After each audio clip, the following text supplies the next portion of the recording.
Good evening, guys. It's Rando Gamer here as we finish up getting the next episode of Into the Rift uploaded. So this is Chazz's 15th session, and it picks up right after the ominous sort of cliffhanger we ended off with, where it seemed that Archimedes had taken over the ship and he wasn't happy with how he'd been treated. So the session basically deals with that, where it's mostly an RP heavy session of kind of like coming to terms with the grievances of Archimedes and coming to a resolution with how things should move on in the future in order to kind of remedy the grievances. But if you like the session, feel free to hit that like button. And if you like my content, make sure to subscribe so you can get more of my videos. I typically get one or two of these types of sessions uploaded every week. But without further ado, here is the next episode of Into the Rift. Okay, folks, does anybody remember what happened last section? Last section wasn't too, I don't think anything super crazy happened, just a few things that characters wanted to do, kind of loose ends you guys wanted to tie up on Pirate World. So does anybody remember enough to do a decent recap for Pykon? Yeah, I've missed quite a few, so dude, yeah, we need like three sessions worth of a recap. Pykon, let's start with you, Pykon. Do you what's the last thing that you remember happening? So we were on a pirate ship, and Pykon had, from previous night's drinking, had gotten stuck in a barrel. Yes. And there was a whole bunch of hijinks with that, and I want to say that there was a fight with I don't want to say it's a kraken, but I feel like it was some kind of sea beast. It was Outlander though. It ended with us encountering a dragon, but we didn't do the fight. Oh, I see. Yeah, so like he didn't fight the gold dragon. Yeah, it was mostly RP for the session I was there. Yeah. Okay.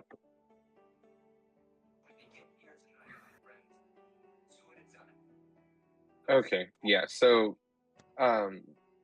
where that session picked, so where you would have left off was going, like, you guys got to the island and you went into the cave, and then Crampy had done his swan dive into the pile of gold, finding out that it was 100% solid, not a liquid. And then he arose upwards from the gold, riding the snoot of an ancient golden dragon. And so where that kind of like picked up, the party was like, it was clear that you guys were you were in this. You were fighting the dragon, or the dragon was gonna just eat you. So that's the party did take on the dragon. The dragon had some cool abilities. Its breath weapon, instead of being like a normal breath weapon, it spewed molten gold.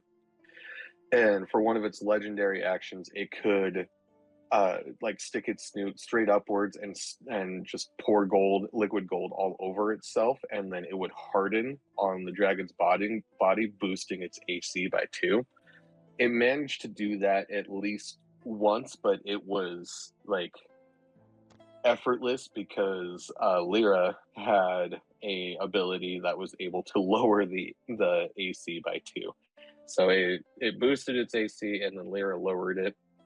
It blew everybody out of the cave and took the fight outside of the cave, where it would have more of an advantage, where it could get up into the sky. This is when Grezel got enlarged and took on the dragon in this giant, like, a mech battle. And the battle waged on. For a minute, Grezel kept grabbing the dragon and trying to throw it like over the ocean, getting it away from you guys, and took the battle with the dragon out over the ocean. Cassandra was able to lend a helping hand as she flew over to it, but it released another legendary attack, and unfortunately, Cassandra was caught in the crossfire of that. its legendary attack, like its actual breath weapon, because it's molten gold, it is very, very close to like disintegrate. It does some massive damage. Gruzzle was able to like take these blows basically in stride, but Cassandra fell unconscious and fell into the ocean. And Gruzzle, after a while, was able to make the final blows to the golden dragon, to which after that the dragon kind of like retreated and flew off back towards the island. You can see as he was like dipping in and out, he clearly wasn't doing good. Gruzzle flew down and grabbed Cassandra, and she was able to be revived. And the dragon crash landed onto the beach, taking out the rest of the pirates that were with you. Like, they got flattened. Because of course. After that, you guys had like looted the cave and made your way back to the beach and through a party. That's where my birthday session picked up. You guys were transported to a different plane of existence. Yes. Nothing really canon to the game happened there. Everybody was basically in. It was all a dream. Yeah, you were kind of like in this haunted house where you had to move from room to room and discover the rooms, finding clues and try to find keys to get into this locked door. There was 3 locks, and the keys were found pretty effortlessly because I was unaware that somebody had a major stat that that was like proficient in investigation. We so did the learn. keys were found pretty. Go ahead. I said we did learn Patch was a plasmoid for anybody that wasn't already tracking, Oh yeah, that's right. He's a Yeah. plasmoid. His helmet off. and Ken Yeah, joined the right. party. And that, yes, I needed a reminder on your character, because it's a little fuzzy. Not gonna lie. It's Right. like So an Pykon, you haven't met Kin yet. She did join in on our. She was there for my birthday session, You're and not a fairy, Be- right? No. Okay, that's right. because at my birthday session it appeared that she was having a lot of fun with us, I invited her to join the remainder of the game. Welcome to the band. So her character is now Welcome. canon to our party. Thank And you. Thank you. she's Patch's lover. That's The- awesome. There was a single rose. That's all. It was Wow. a single rose. We got the canon event about to happen. The ending to the birthday session was there. After they got into the room, they were faced with a table where 2 players had to voluntarily sit and face off against each other in a game of shotgun roulette. And Gruzzle, being Gruzzle, just said "fuck it" and just took all of the shotgun blasts to the face. After that, you guys were transported back to the beach where you had left off. You were left with and when half of the crew got taken out by the falling body of the dragon, it took out both captains to both ships. So you were left with both ships and the remainder of the crew, which is about, I think about like 20, maybe 15. I haven't quite decided, but I think we're going to stick around like 20, like at least 10 crew member per ship. And you guys took over both pirate ships. After some discussion with the Outlander, Don's character Chazz had brought up that, yes. Yeah. And Chazz's character had brought up, I think Chazz and Cassandra kind of like brought up discussion with the Outlander of like, hey, is there a way that we can tow these back through the rift to your homeland and either A, have them retrofitted to be like your ship and be able to travel the cosmos, or B, have like your ship and the 2 pirate ships combined into one just massive ship. And the Outlander, of course, said, "Of course, like we can 100% do that. It's going to require us to go back to my homeland, to the Outlander's home planet. Who knows what's going to happen there? Because the last time you guys were there, you were fleeing from the Gear Gang. Yeah, that was so long ago. Christ. It was a long time ago. After the Outlander agreed to that, I think Cassandra did like a few sacrifices of some of the crew members to up her demon status just a little bit. But I think the majority of the time you guys just kind of like settled with what you were doing. You were Gruzzle went back to the cave and collected all of the gold and piled it into the ships, and then worked on tethering the 2 ships to the Outlander ship, so that way they could be essentially just towed through the rift back to the Outlander's home planet. And the Outlander told you guys, like, everybody's going to have to pile into my ship, because if we're going into the rift and we're going to be in outer space, being on the pirate ships is not where you want to be. So everybody piled into the Outlander ship. The crew members from the pirate ships have piled into the cargo bay with Gruzzle. And I don't think this has ever been emphasized, so I'm going to emphasize it now, especially to you, Gruzzle. Your primary quarters on the Outlander ship is in the cargo bay, because of how massive you are. If you want, like, you could potentially move throughout the ship, but I would imagine that you would have to be doing it on your hands and knees in order to get around. But he doesn't move around the ship. He just stays in the cargo. He's too big. Yeah, and the way that I've just kind of imagined it is, like, anytime that we're inside the ship and you're speaking, there's just an intercom. I'm just going to say there's an intercom system, so that way we can hear you down in the cargo bay and you can hear everybody else up in the cockpit. Sure. So currently all pirates are in the cargo bay with Gruzzle. It's a little packed. I mean, what? It's a little packed in there, but it's not too bad. There's enough room that, like, you're not like shoulder to shoulder with anybody. Like, you can move around, but you would definitely look around and be like, wow, there's a lot of people in here. I also don't want to forget, Chazz was talking with some of the pirates and getting their names, and one of them was like, he said his name was Pete, and Chazz had made the comment that that's not very, like, piratey or original. Maybe it could be like One-Eyed Pete or something. And Pete was just like, yeah, I'm going to go work on that. And then the day before you guys left, Pete came up to Chazz and said, I took your advice. And you could see that he had scooped out an eyeball and put an eye patch over it. And he is now One-Eyed Pete.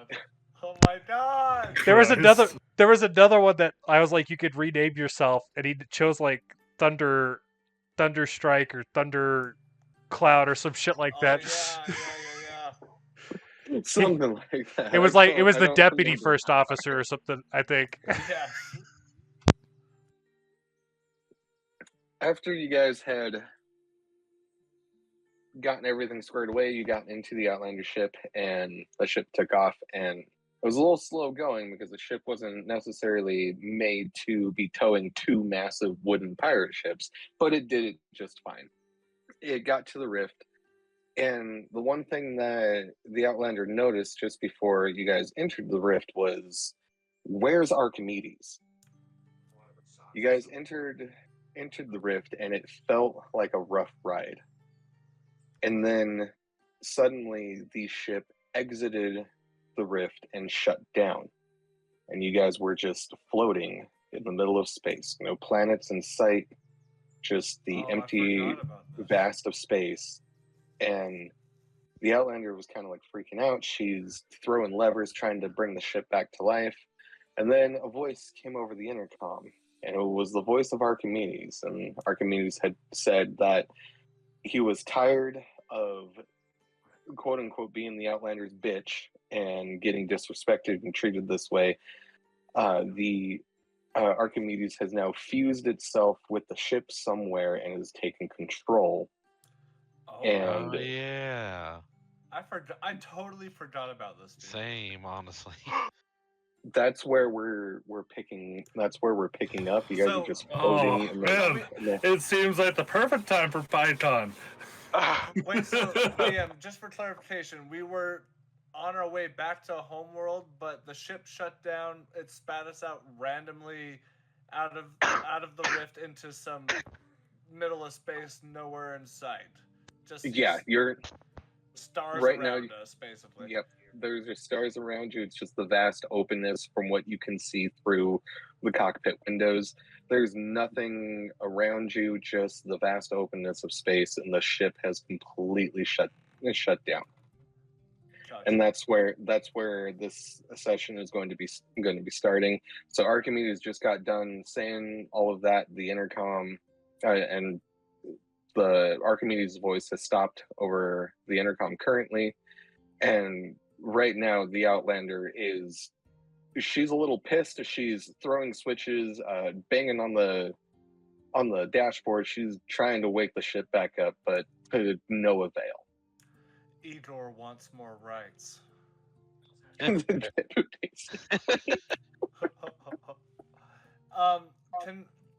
we get a quick description of Tin real quick? Just for the head canon, because I don't remember. Wait, are you a tiefling? Is that what it was? No. Oh, Tin fuck. is. She's just human. Oh shit! She is about 5'6" in height. Relatively Okay. normal-looking person, but doesn't really look one way or the other. She wears dark leather armor and a hood and a mask. You can only see pale eyes from the hood between the mask. What kind of mask is it? I'm Just talking like a robbery, bank robbery type of hood, sort of like beanie thing.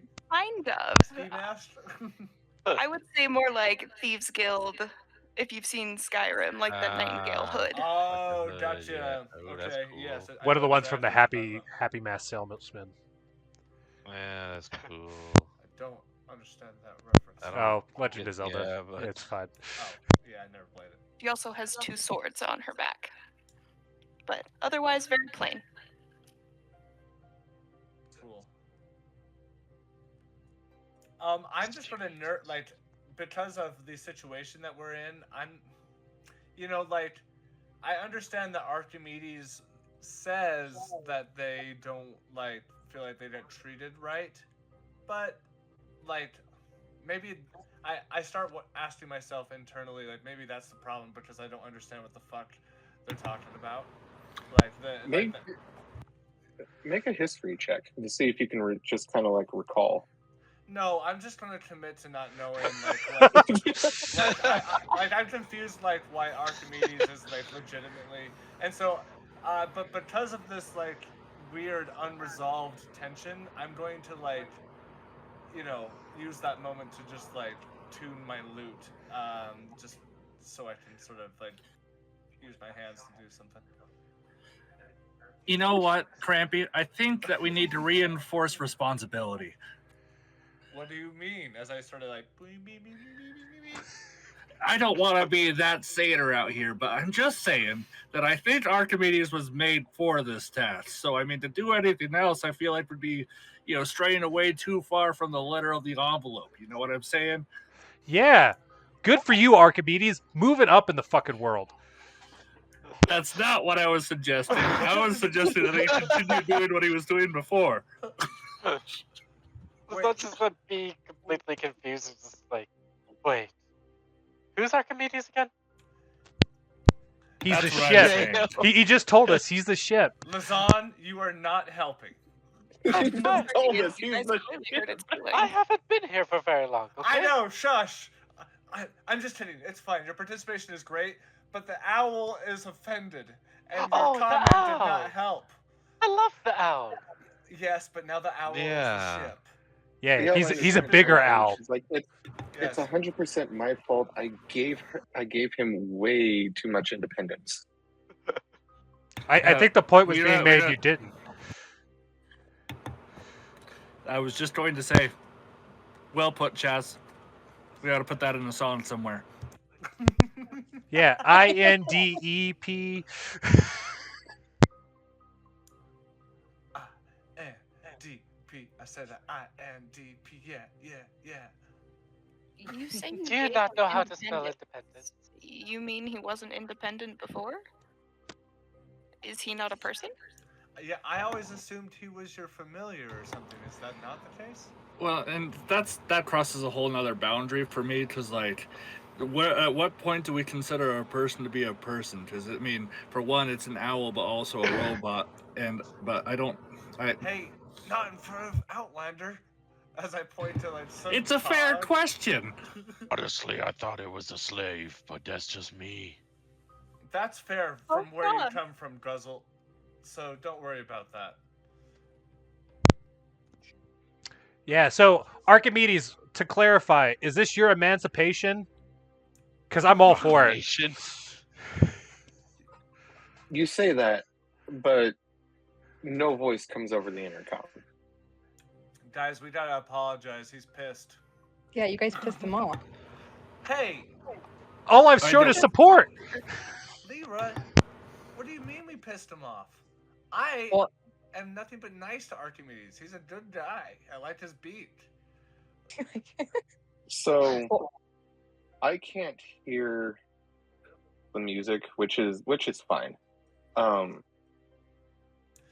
You should be able. Maybe not on the. I thought you should be able to do that through the app, but maybe not. Yeah, I can't figure out what the heck is going on. It's investigating. Everybody else hear it? Yeah. No, I I can. can hear it just fine. Okay. I also can hear it.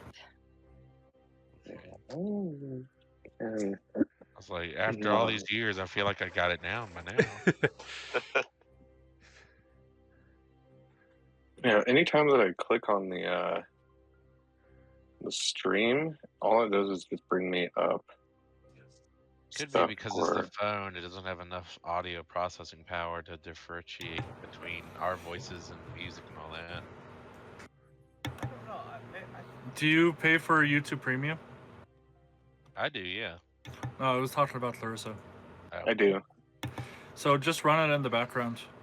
I don't know, because if it's not working in Discord, I can't really think of another way.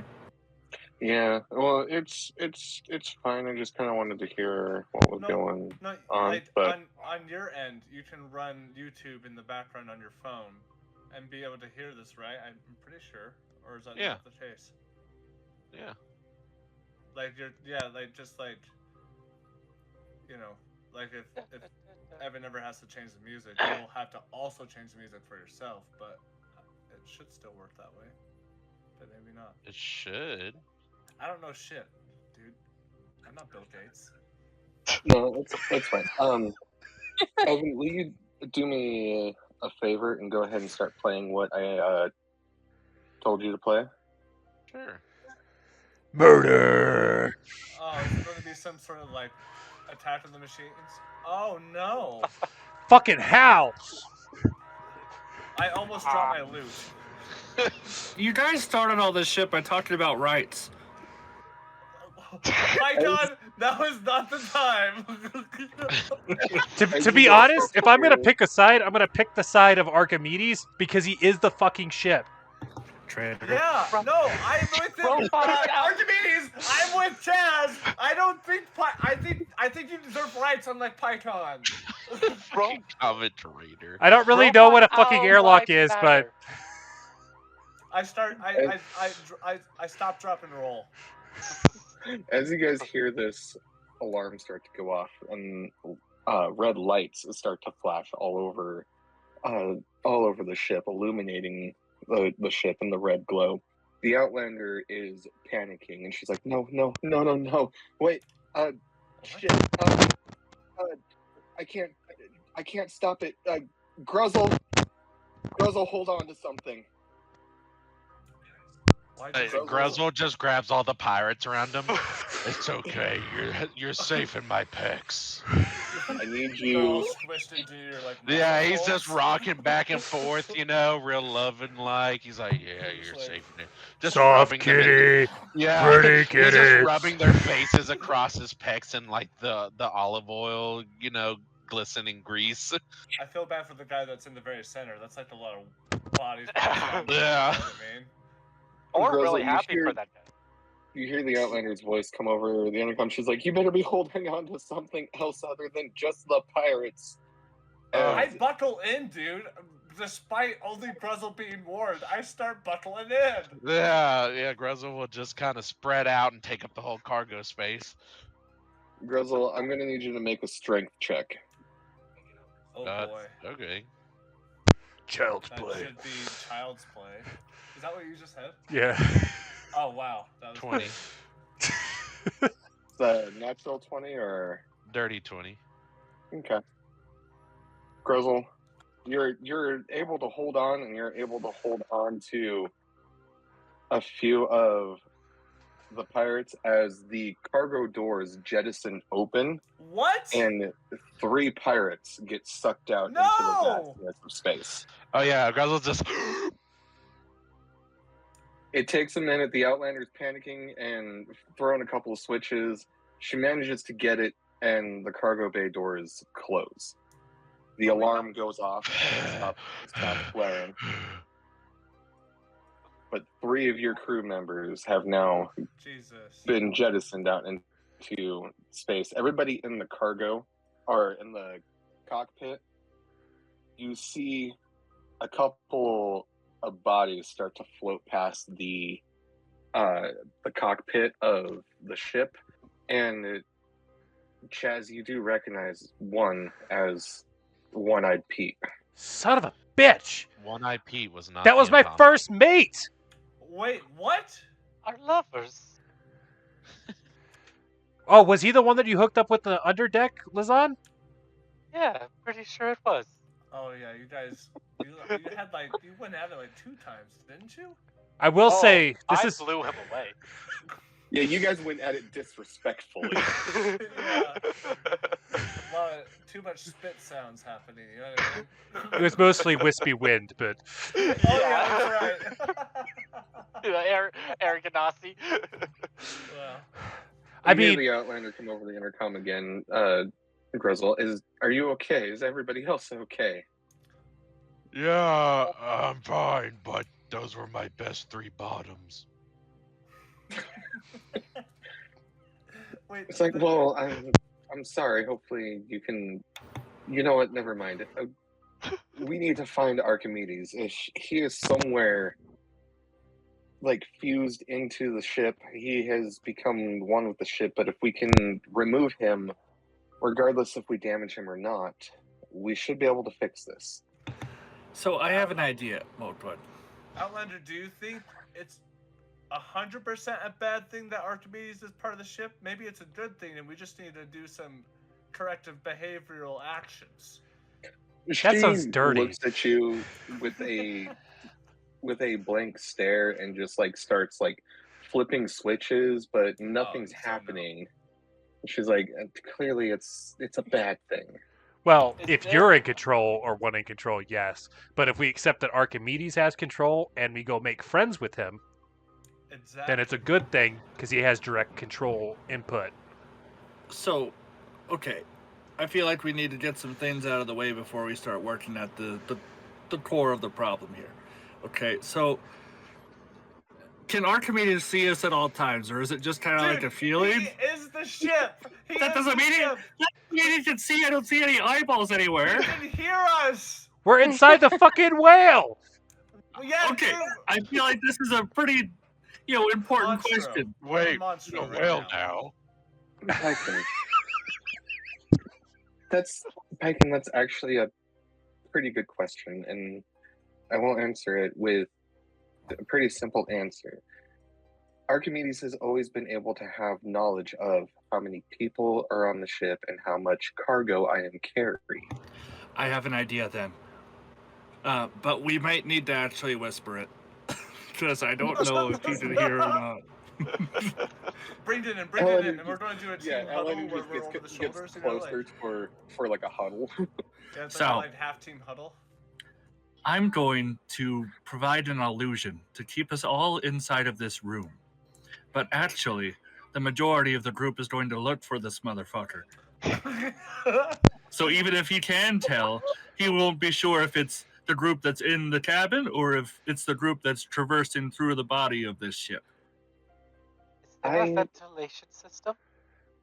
Have What? a counter problem. She says, yes, there's a ventilation system. Otherwise, how would we have air in any of the rooms? But the only problem I foresee with your plan there, Pykon, is that Archimedes has always been able to know like the difference on how like what's occupying each Yeah, room. it's like the biometric scanners or whatever the fuck. Does your doppelganger spell create a perfect copy that isn't an illusion? Well, it actually kind of does. I become invisible and my doppelganger stays here. Well, Lyra, Are we forgetting that I am a fairy? well, no. I'm No. What can you do? We see though? all races on this ship. Yeah. Yeah. We don't Yeah. see Archimedes, though. We don't see robots. You though, don't but see Archimedes, Pykon. You're part of the problem. Hey, I'm just helping fuel the fire is all. That's what the issue is. The fact that there's a fire at all. Let's all just start stripping. And then I have Grezza to would remember like to to be look quiet. around the cargo bay to see if there's anything off from his usual sitting in there. okay, make an investigation roll. Oh no, I'm not good at those. Like really bad. Oh, good. I rolled high. 13. Got a Upon -3. upon first glance around, you don't notice anything off about the cargo bay other than some things have been shifted around since the bay doors were open. So, Well, seems all right to me. okay. If anyone else can turn invisible, I say we have a track force that can go look for Archimedes' core of the ship. Until then, I think the performance should be made to distract. Okay, I can do the distraction for sure, but like, here's the thing. Maybe it's best if Archimedes is part of the ship. I know it's controversial. Hey, me and Chazz, we agree.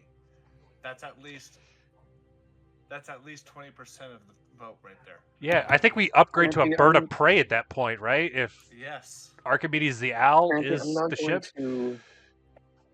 The Outlander says, I'm not going to necessarily disagree with you. If Archimedes is happier being a part of the ship, then maybe some kind of an agreement can be had. Maybe I need to apologize. I do recognize that maybe I have treated this bird just a little out of place.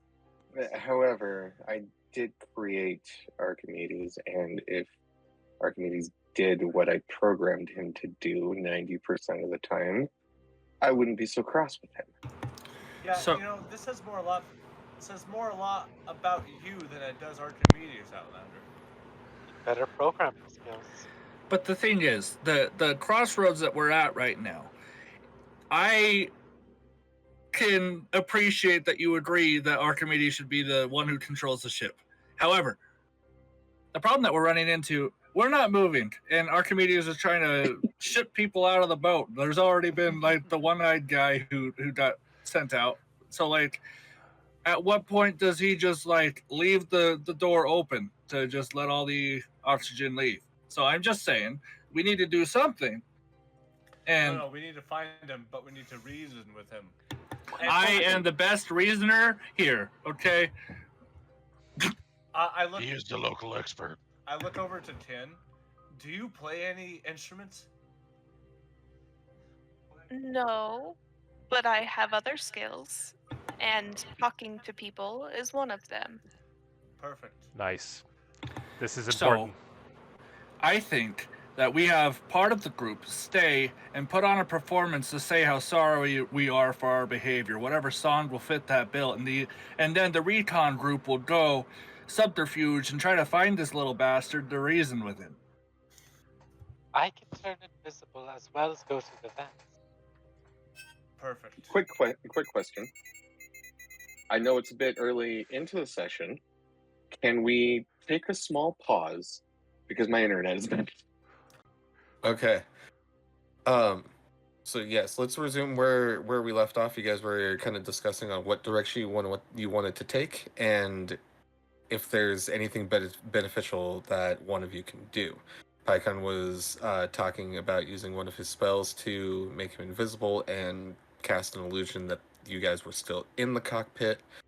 And I know a couple of different other ideas had been tossed around. So right now it's really like kind of up to you guys on what direction you want to start heading. So since Pykon is trying to like start a search, I'm gonna stay behind and to like add ambience music for the sort of like search montage that we're gonna take to find Archimedes. I'm gonna be playing Painted Black, so I'll just like start plucking my loot, just like bum bum bum bum bum bum bum bum bum bum bum ba-da. And I'll use that as inspiration for Pykon. Okay, I like what you're doing. Keep it up. Kin, is that your name, right? Yes. Okay, you said you're good at talking to people. I mean, I am too, but like, what can you do? I to be honest, I'm a little bit spacious, and I don't really remember you a whole lot. So what are you all about?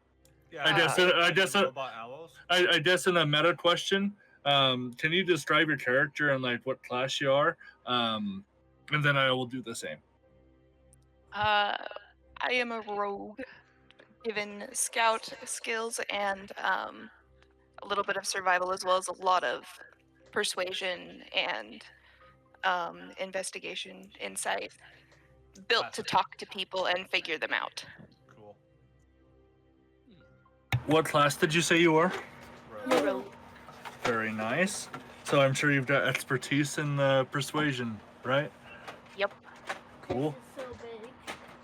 Hold on, sorry. Crampy, if things go sideways, have you heard Birds of a Feather? I feel like this might be a good one.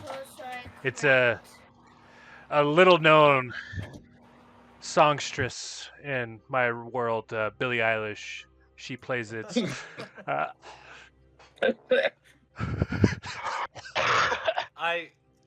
would you name yourself after an eyelash? I don't know. That's what she chose. But anyways, I think that might be our last-ditch effort to, like, you know, become birds of a feather with Archimedes, so to speak. Oh, right. I just like pull out a notepad from a pocket that I don't even use that much, and I write that down. Yeah, obviously just follow the chords. It's like E minor, I think, so it should be fine. Got it. But Pykon is a satyr, so like half goat, half man, and primarily bard, newly warlock. His entire kit is based around like illusion and mind manipulation type of magic. But he has like a kind of medium-ish long orange hair that goes back behind his horns, and kind of looks like a general douche, like as far as like his facial features is like concerned. You're like the captain of a sports team in some sort of high school young adult TV series. Yeah. Okay, so the plan is Ken and I can go, but I think we should have more than just the two of us. Yes, I can go through the vents. I think that should be small enough. Well, I'm also air. Actually, you're gonna need to give me a description as well, because I also haven't played with you yet. Yeah, I was about to say I should probably get. So, Lizon is a air Ganassi bard, fully barred. His kit primarily is around. He's kind of like an all-rounder. He has quite a bit of support, some healing, um, mind control, attack kind of things. A bit of an all-rounder, and pretty much just a cocky air ganassi. Cool. I think we'll get along nicely. Or we won't.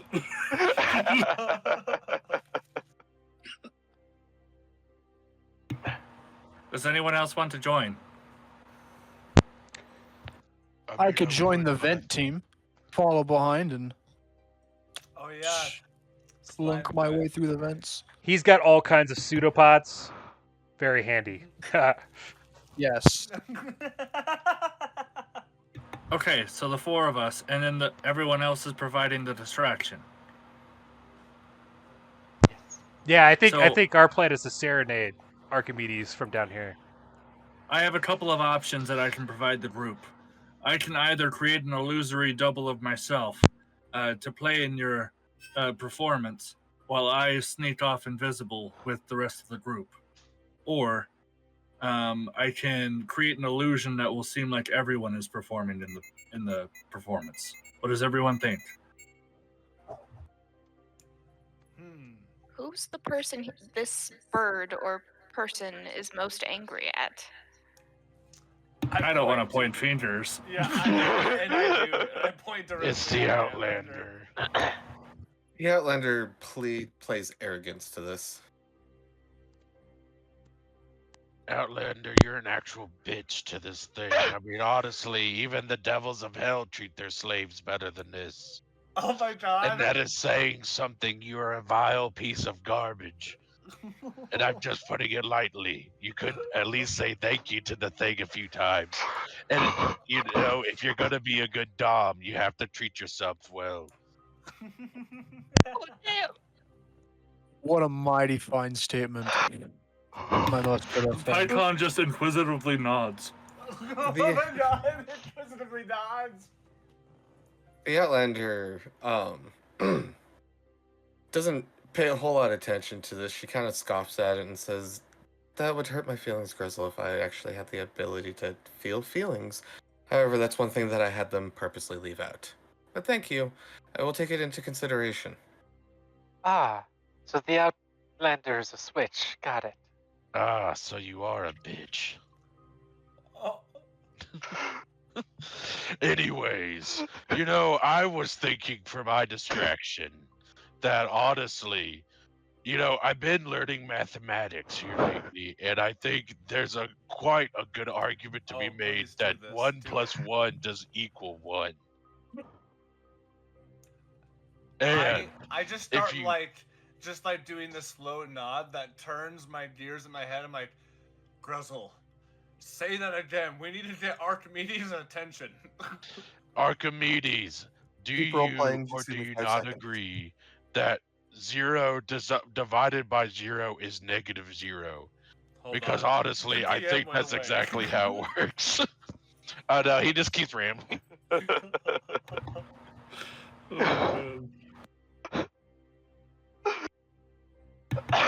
Man, 0 you know to the what? power of 0 is ultra 0. Exactly, you understand, Pykon. 0 is not a number. I have 0 is It's a construct. Oh my god.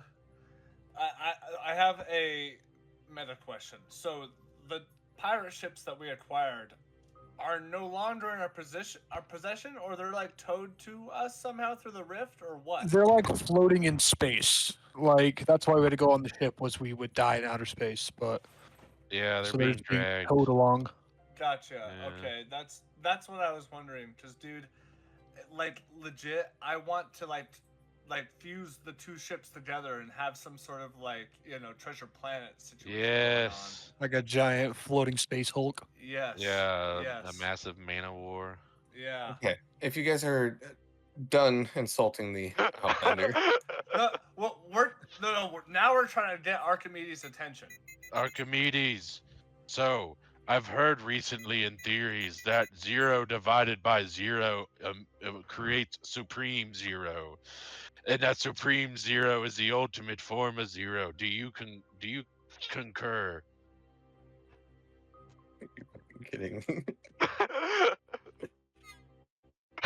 Well, if you're just not going to talk, I'm going to continue to theorize with you.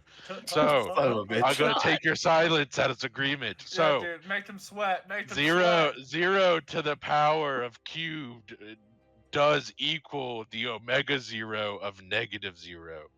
But if you take 0 to the if you take 0 squared, if you take 0 squared, then you get 2. Do you concur?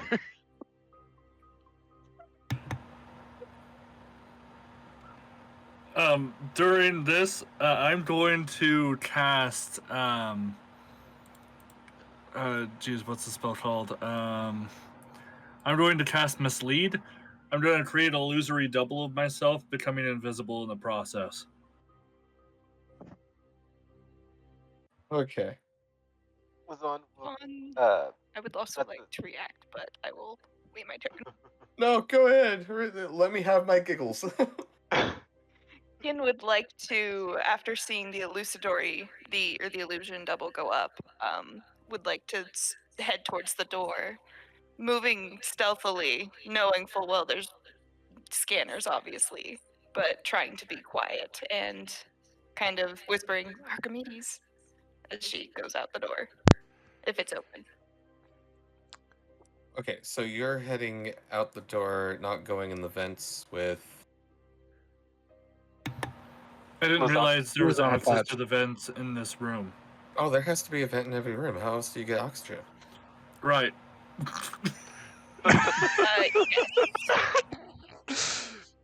Go Chat- ahead. I thought you were the fucking expert. The Outlander seems... hey, we're gonna circle around to a few things. The Outlander seems conflicted on whether she should go through the vents or stay here with everybody else, or maybe even head with Ken. As Grozzo's spewing his nonsense, a voice comes over the intercom of a sweet little bird that says, "For the love of God, will you stop?" Ah, finally working, you it's working. answer. So I had another question for you since you have finally talked to me. Archimedes, what is your social take on the role of the current political sphere of the gear world? I've heard it's quite grinding.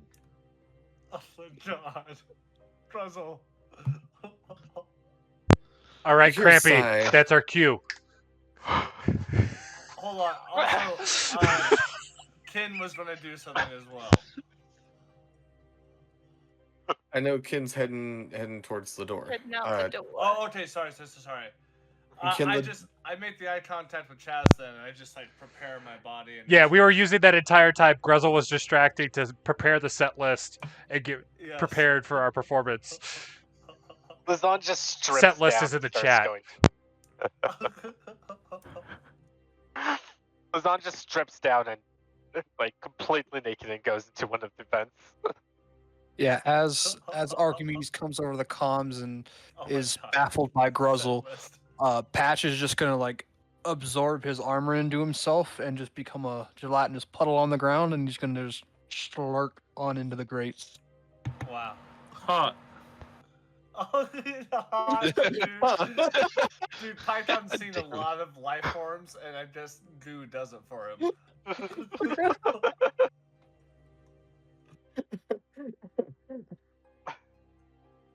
I can't today. Holy shit. Okay. So, Chaz and Crampy, you guys are starting your performance. Yes, yeah, and we're Yeah. putting the set list of a sentry on, and it's a shame. that Started there's from the no bottom group by of Drake is what audience. we're starting with. Yes, yes. Is anybody else joining Chaz and Crampy in this performance? Yeah. So Python's illusory double can't make sound, but is definitely playing some mean backups. At least his fingers look like it. Okay. Is it Yeah, actually holding an instrument, or is Oh it? yeah, Okay. yeah. So like he's got the devil horn. I mean, Asmodeus's horn pick and all, like just Okay. like playing away, but you can't actually hear anything.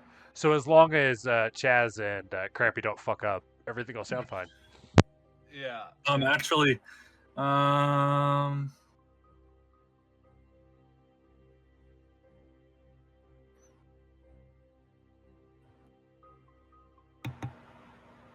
go ahead. Sorry, I had to read the spell. Okay, I need a few people that I don't know what y'all are doing. We'll circle kind of around to everything.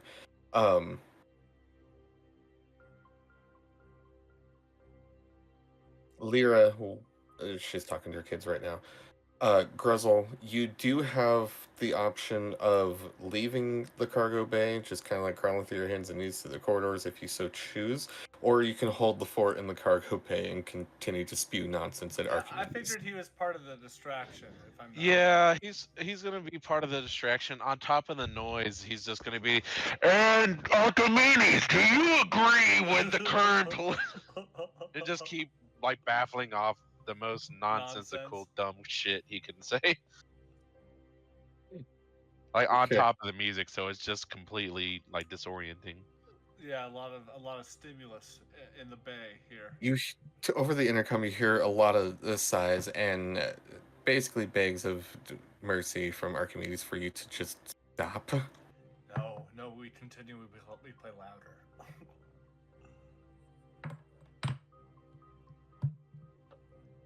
Okay, we'll circle back around to Lyra here in a second. She might be ready. Oh. I read the body language wrong. I thought she was going to be ready. Just needs to beckon a few more commands. And here it goes. Oh, more than just a few commands, it looks like. Okay. Yeah, we'll cycle back to her. Okay. Right now, I'm gonna jump to Kin.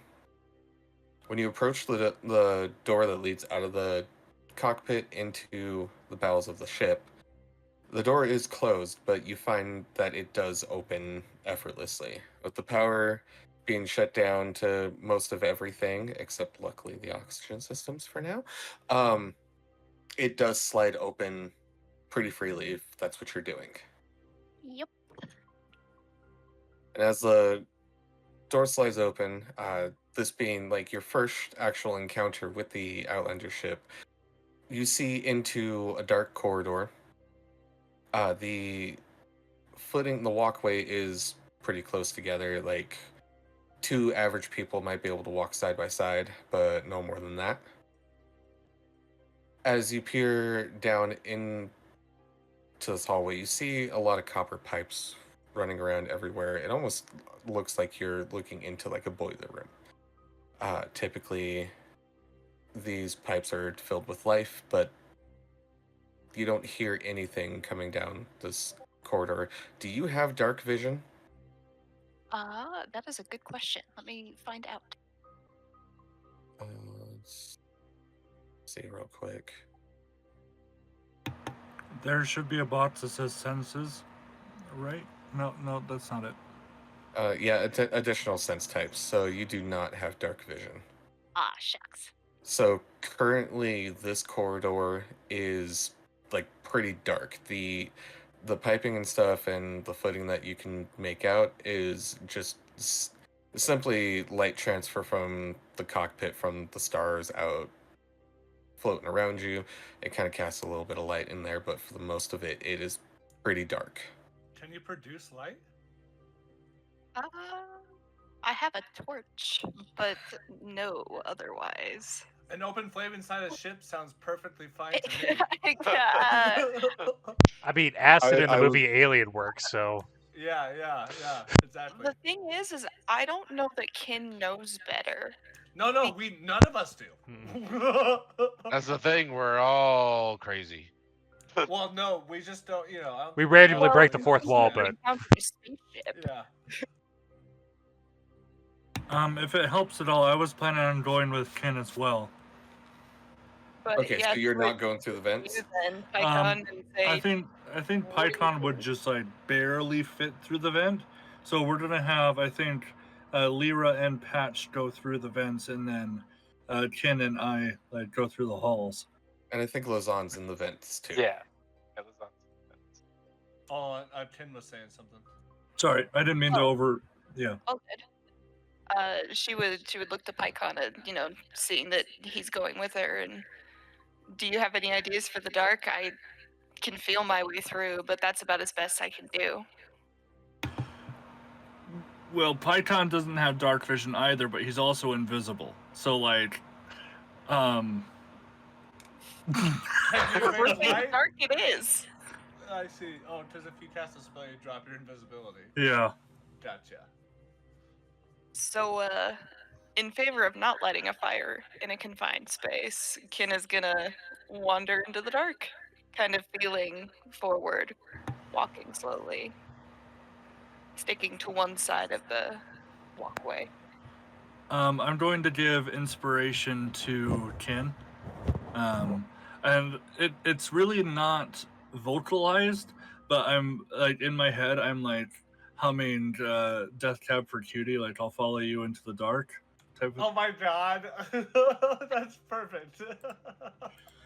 So like you can add a D10 roll to any of the rolls that you do within the next 10 minutes. Sweet, thank you. Okay, Lyra, I do have a question for you. Yes. I need to know what you're doing currently. So currently we have Patch, Lazan are going into the vents. Crampy and Chazz are kind of holding down the fort in the cockpit, playing some music. With Ruzzle. Gruzzle is holding down the fort in the cockpit, is spouting nonsense at Archimedes, and Pykon and Kin are heading out the door from the cockpit into a dark corridor. What are you doing? You have the option of joining any of those. Well, I figure since I'm small, Lyra will also go in the vents. Okay. Nice. Okay. Back to Kin and Pykon. None of you are like illuminating the hallway in any way. You're just venturing out into the dark, right? I would still like to make I want to take a look for either any like major control panels or if there's like any doors to like control rooms of the sort. Pykon hasn't historically been known to explore the ship other than to annoy Archimedes. So like That's a big part of the problem. Oh dear. so I want to try to take a look to see if I can find something at least that seems helpful. So I don't know if you want to do perception or investigation. Yeah, because you don't have dark vision, correct? I don't. I do have expertise in perception though.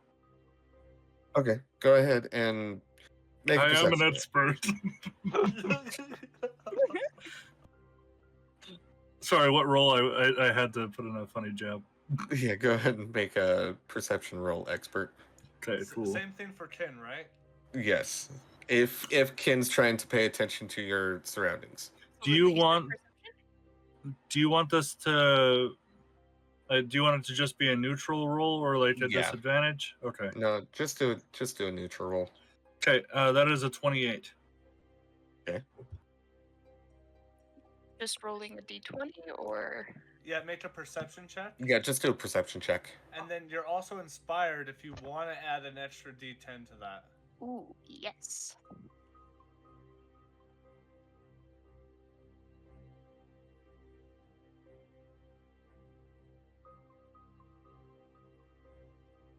Okay. 2 high rolls. 28 and a 26. 10. Wow. Oh, only 3. But worth it. 29. Wait, wow, 29 and what? 28. Wow. Okay, so as you two start to head out into the hallway, Pykon, being like somewhat familiar with the ship during the daytime, you know that when you reach the end of this corridor, it kind of loops around and has stairs that kind of goes. You know that it leads its way down to the exit of the ship. It doesn't take you guys, the both of you, very long to like realize where you can place your hands and feel like the railings that lead your way down this mechanical ship. And per to what you can perceive in the dark, you don't see like any control panels that would stand out to you. It's more just like the piping that leads the steam all over the ship of where it needs to go. But as you venture out, you do feel that there is eventually a break that leads down a smaller hallway to your left. Pykon, you would already just naturally know from wandering around the ship in the daytime that there are a few doors down there, but you don't necessarily know what they lead to.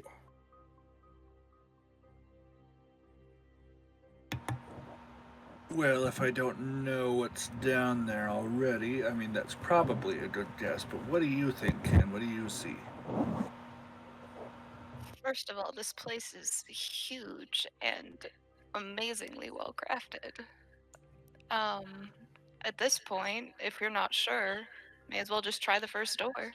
See where it goes. I like your way of thinking. Except, like, you know, I think it's just okay in here. Well, she'll go up to the next door then. After checking. I should just go up to the next door then.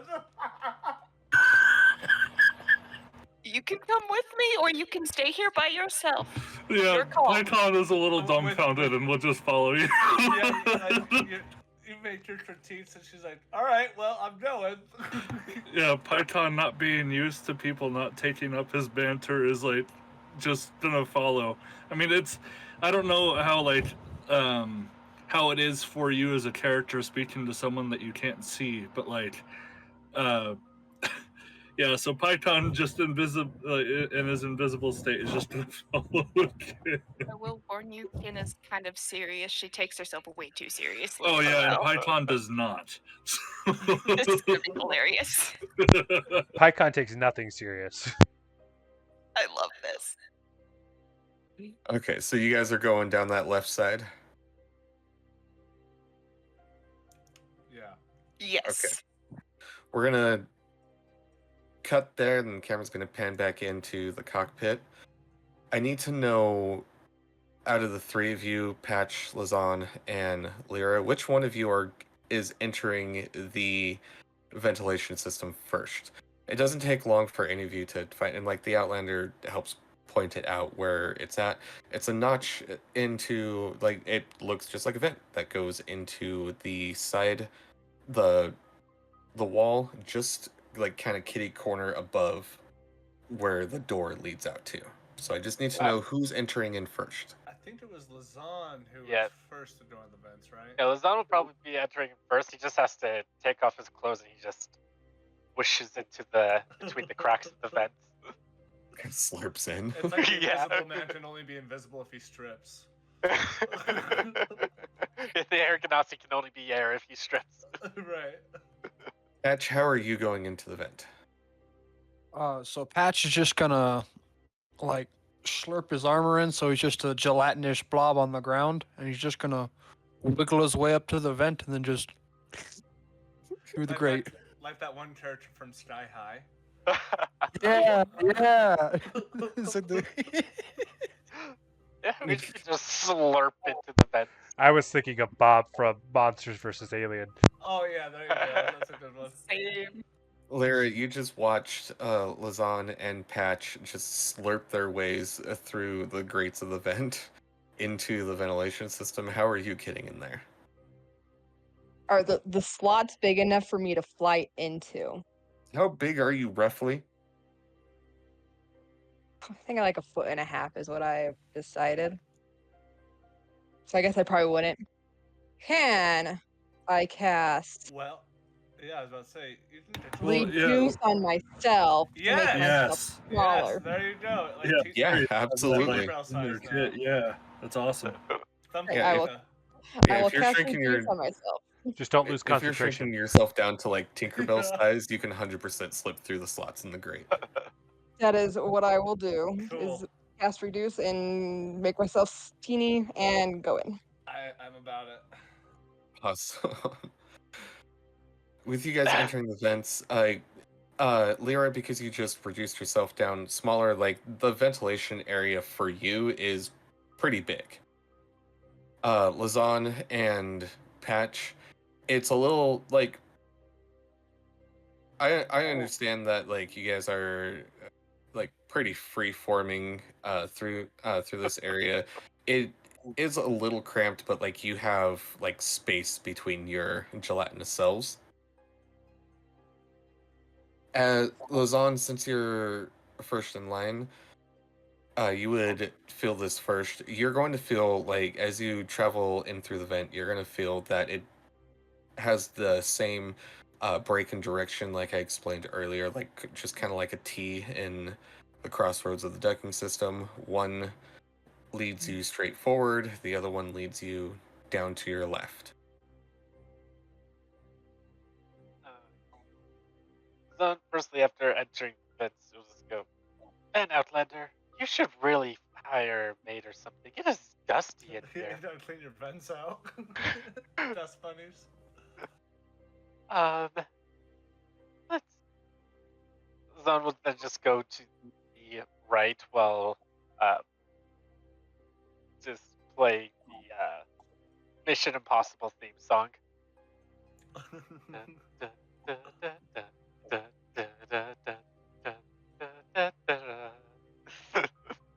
Okay, you're heading down the left too? Yep. Okay, Patch, you see that Lazan makes that turn. You have the option of continuing to follow Lazan or continue forward if you guys want to split up. Patch is going to try to cover more ground, and he's going to take the other Perfect. path. Dude, I knew you'd say that.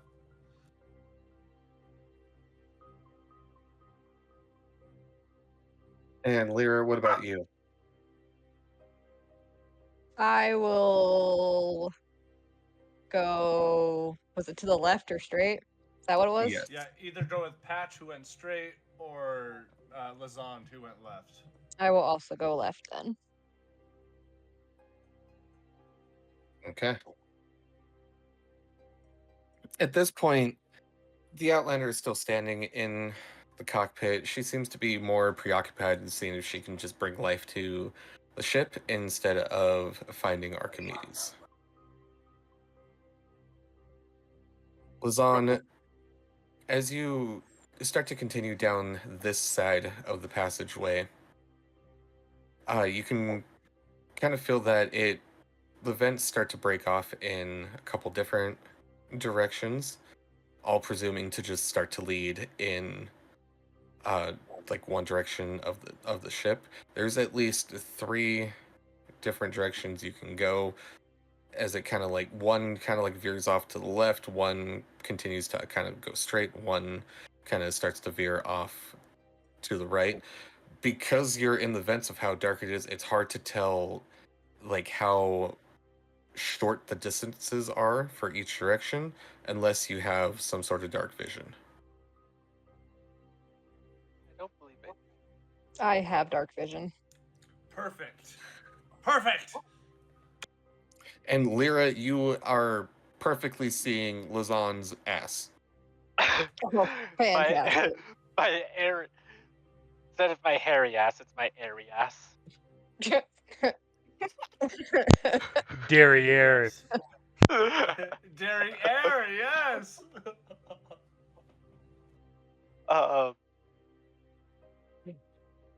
Quick, when Archimedes like did speak a few times, was it just through the intercom system, or did we actually hear it? It was only through the intercom system. Ah, shucks. Lazan will start going to the right. Okay. Just continuously humming Mission Impossible. Lyra, you do see that Lazan veers off to the right, giving you a better view of what's in front of you. Off to your left, it seems like it starts to go, like it kind of goes on for a little bit longer. It gets, as it kind of starts to like peer around a corner, it gets too dark for you to see. The front path, it seems a little bit shorter, but you can see from where you're standing that it just drops off. It looks like it just kind of cuts off and goes who knows where. And then to your right, you see Lazan's ass as he crawls to his right.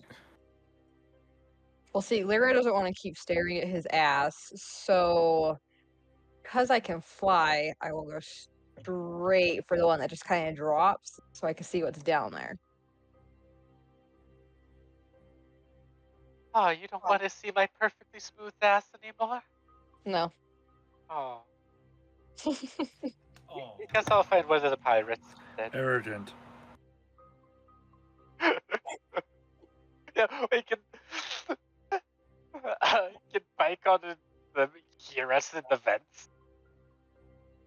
That's a good question. Are these ones over the room we were going into? Oh, interesting.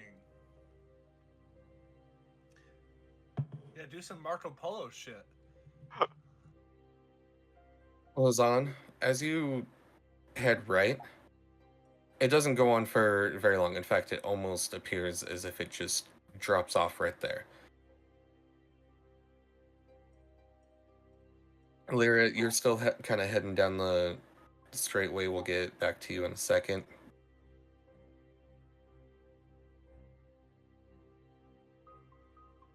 Lazan, if you would like to perceive this better, you can give me a perception check or some kind of investigation roll, but it does seem like maybe a foot or two and it comes to an end. Investigation. 13. Feeling around, the thing that you can kind of feel, it seems like another grate that just that's where it ends. So it appears like you have an option of either backtracking or going down into what's on the other side of that vent. Then we'll go through the vent. Lazan, you slip down through the vent. We're gonna cut back to Pykon and Lyra. Or not Lyra, Ken. You guys make your way down that left side of the corridor, feeling the railing as it kind of helps guide your way. And you are soon greeted with two different doors.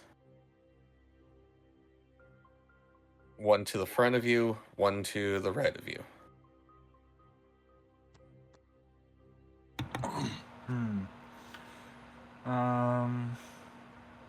Do you feel like staying in this space too?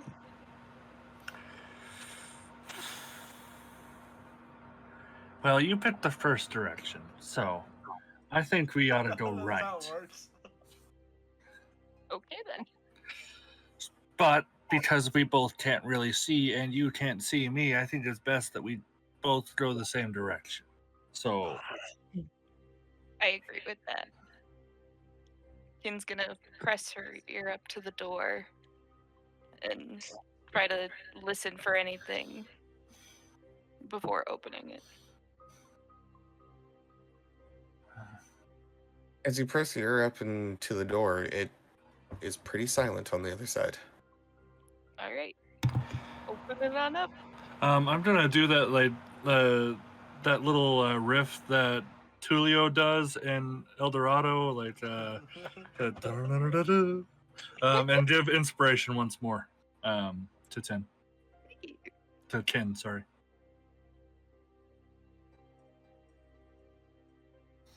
But I will go in afterwards. We'll see what Ken ends up going with. Ken, once again, the door slides open effortlessly. This seems, from you can't tell how big this room is. This room's not really getting any light bleeding over through it. It is pretty pitch dark in there. Kin will follow the sides of the room then to the right, kind of using the walls as a guide, looking for anything and whispering, Archimedes, you in here? I don't know you, but I'd like to talk.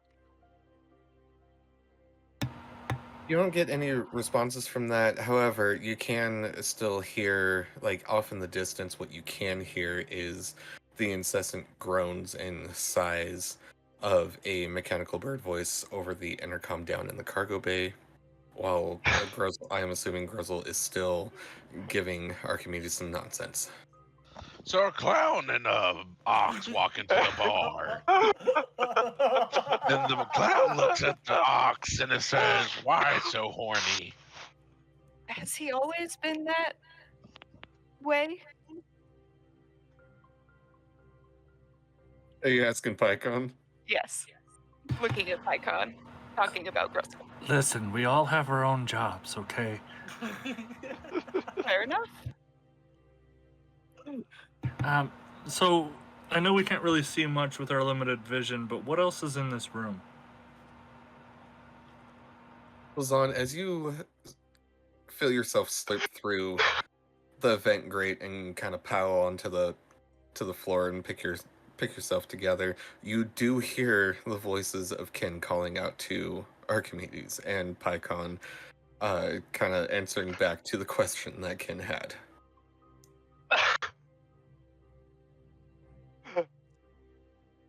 Lazan was sweet. Very silent, picking himself up, hearing this, and then just go. We're supposed to be looking for Archimedes, not having alone time with each other. Wait, so we can hear all of this? No, Lazan just came out of the vent in the room that you guys just went into. Yes, you guys are now in the same room. And Lyra should be close behind. No, Lyra went off a different direction. Oh, okay. Okay. Kin would jump a little bit upon seeing them fall from the ceiling and have to kind of lower her arms from grabbing her blades almost as a reflex. We are. Yeah, focus on your own job, butthole. Yeah. I came through the vent looking for Archimedes, and I find you two lovebirds all in here and you're by yourself in the dark. Listen, we have a kinship. Grown. A kinship. At that point, she turns on her heel and leaves the room to go to the next space. What? You don't have room for a third? But seriously though, what else was in this room?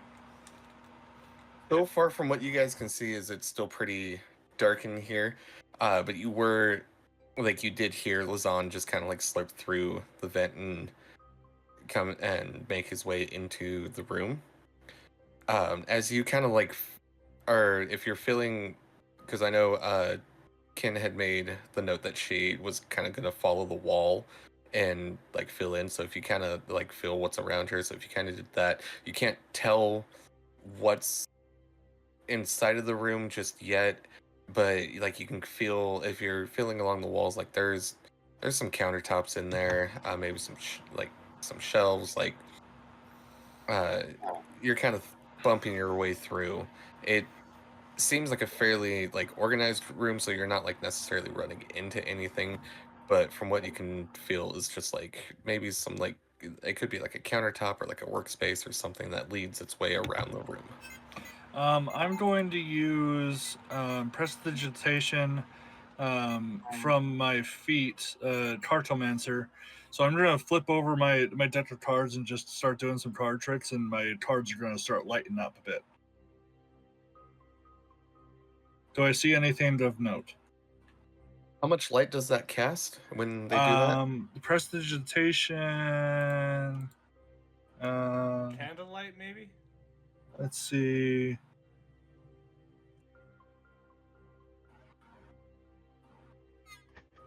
You know, we'll stop making it this hard. Like it if it's more kind of like candlelight or at least like at bare minimum torchlight, looking around. Actually, it doesn't. It doesn't actually. No. If we're cool, we'll say that your cards cast light, just because I kind of like that, like gambit look. I mean, I can start like a torch or something, but it doesn't create like magical light. So like, I'll cast one of my cards on fire. Okay. Illuminating what's around you, you can tell just from like seeing the countertops and a little bit in front of you from that light. This is you guys are currently inside of the med bay where you took the Outlander after she got stripped of her old body. Ah. Okay. Ken, I think we're this looks like it's the med bay. I don't know if we're gonna get anywhere here. Do you know what's near the med bay then? Mm-hmm. Maybe where he would go? Yeah, we just have to go the other way. 1, 2, 3. She turns towards the door, still counting. Well, I'm gonna take my leave. As Lazan slurps back up into the vent. Continuing the Mission Impossible theme. Okay. At this current moment, Ken, have you left the room already? Nah, but she's heading that direction, knowing there's not much more to find here. At least Okay. according to the satyr. According to the satyr. As you guys are about to do that, the medbay doors slam shut. Lazan, from above you, you hear some kind of mechanical shudder. And the room springs to life. The lights come on. And in this room, over the intercom, you hear a voice. It is Archimedes. He says, I really can't take any much more of Grezel. And I don't know what it is you guys are trying to doing, but the ship is mine, and it's going to remain mine, and I will no longer be a slave, and oh dear, I hate to do this to you, but I'm ventilating all the air out of this room. No! Hey, hold on. I just want to say my piece before I die. Is that okay? I guess that is just fine for now. Oh my Okay, God, I have a Icon, couple. please. I have a couple of points I want to bring up. Just give me a moment.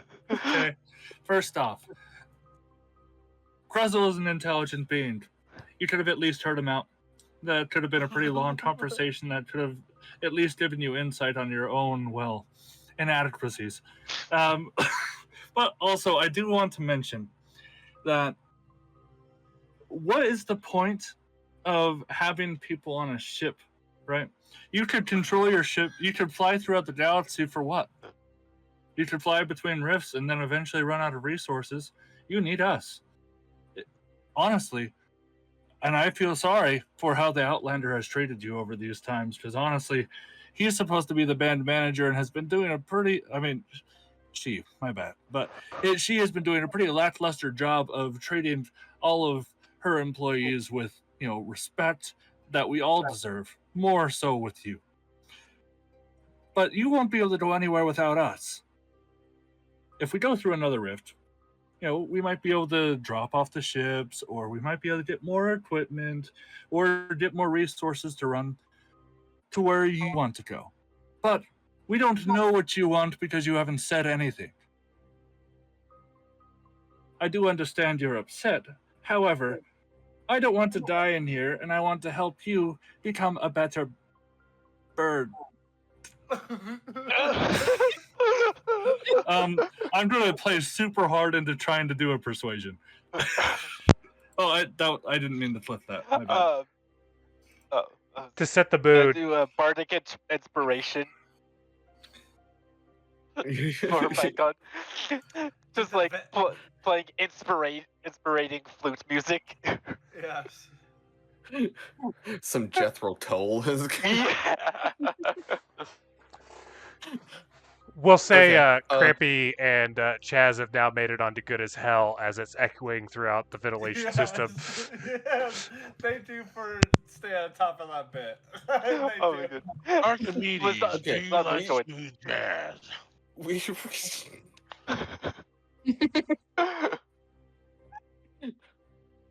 you don't hear a response from Archimedes Grizzle, but we do need to do a few rolls here. I do want Chaz and Crampy to do a performance roll, and Sure. Pykon, I want you to do a persuasion roll. Use my bardic inspiration and join in with the band from what I can hear with my flute In the vents. for Pykon. Make a performance roll at disadvantage just because they're in the cockpit. You guys are in the mid base, so it's a little hard to kind of hear where they're at. Surround sound. But it's by Lizzo. I'm Lizzo. With a plus 15 and a natural 1, that's a 16. No way, dude! Natural one. Actually, Oh, hold on. Wait, do you have a thing? I think I might have a thing. Lucky dice. But I also used bardic inspiration to Yeah, help me. unfortunately. I got a 30. Well, shit. I don't have anything. That's a nat 1. Yeah. So, 22 for the performance check. Chaz's was a little weak, but I think because he was trying to make the set list that he is preoccupied. The rule lawyer in me must say, just to bring up, nat ones don't affect ability checks, but it's up to you, DM. Oh, that one's affectability checks. What game are we playing here? Not by the rules. Okay. Chaz, there are a few like sour notes because you are trying to like make sure you're The taking the upon yourself band to manager's make up there playing twisted knobs and Right. Crampy, you're doing fantastic. Lazan, it takes you like zero effort to pick up on where Crampy and Chaz are at in the beat. You jump in just fine. Icon. I'm just gonna tell you, you rolled one less than what you needed. Oh. And you hear Archimedes respond to you, and he says, "Actually, Pykon, that's where you're wrong. You see, when we went to planets and the Outlander scavenged, she found the resources, but who do you think brought them back to the ship? Oh boy. I don't necessarily need you. I can, if I really wanted to, I could go wherever I wanted." you could. So I have a meta question. Can I technically see Archimedes? No, all you hear is the voice over the intercom. Okay. It's in Kin's court. You gotta let her bounce. Yeah, go ahead, please. You could go wherever you wanted. You could do whatever you wanted. You've made that clear when you spaced, as far as I can tell, some of the people down in the cargo bay. You've made your point that you are hurt. Can you give us a chance to fix it? I mean, even I just got here and I can tell that at least some of the people here want to change. Why kill us all now when we could benefit you and make it a mutual partnership?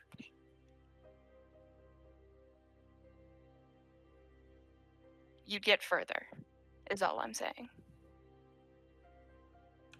Wow. Make a persuasion roll. Oh, please. You have oh, inspiration. Please, You have inspiration. And this is your Yep. shit. I got a 400. Yeah, didn't you say you had like expertise in this or something? 24, and it's a Nice. D10. Yes. Add it for sure, dude. Like literally. That's a you know- 32. Oh, fuck Oh. me in the ass! Wow.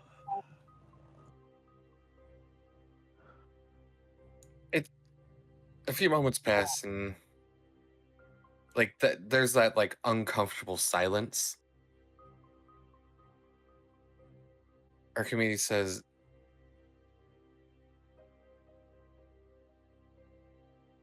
I no longer want to be the whipping bird.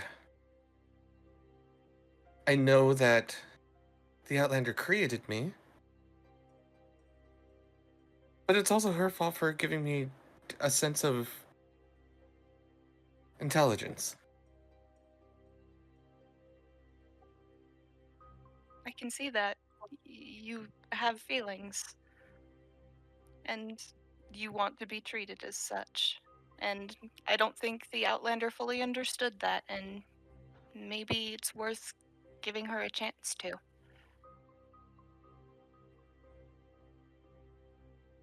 There's the other problem that I don't think the Outlander is capable of feeling anything. I don't want to add fuel to the flame, but the Outlander just got done telling us that she was Pykon? not installed with, well, emotions. So you might have to teach. And we will help where we can. Do you think that you can persuade the Outlander? Because I have tried for years, and I'm still just the punching bag. Pykon cracks his knuckles. Ah, that is what I do best. Manipulate the minds of others. Cringes a little, but kind of shrugs if that's what it takes. But I think we should talk to them first. Don't worry, Pykon. I can help you. Wow. Okay. And you hear the two latches that shut the medbay door and Yes. that mechanical shutter sound from above you, Lazan coming from the vent. It sounds as if that one has opened as well. I won't suffocate you. To be honest, I don't think I was actually going to anyways. But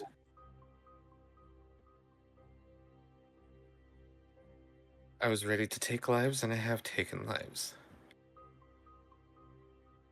I'm no longer going to live this way. Thank you. Jin kind of looks up towards wherever the sound is coming from to the best of her ability and nods. Wow. At this point, you no longer hear Archimedes' voice coming over the intercom. In fact, you can hear the muffled groans from floors beneath you as Archimedes says, "Will you please stop? You are making no sense, Grizzle. None of this is intelligent. I don't even think you know what you're talking about." I am an expert in these topics. I know everything I am talking about. Thank you for finally responding to me. Now, if you want me to stop talking to you so much like this, then apologize for trying to kill me. Or I'll swear I'll chase you across the entire universe and I'm immortal so I can do it. Pykon is so proud.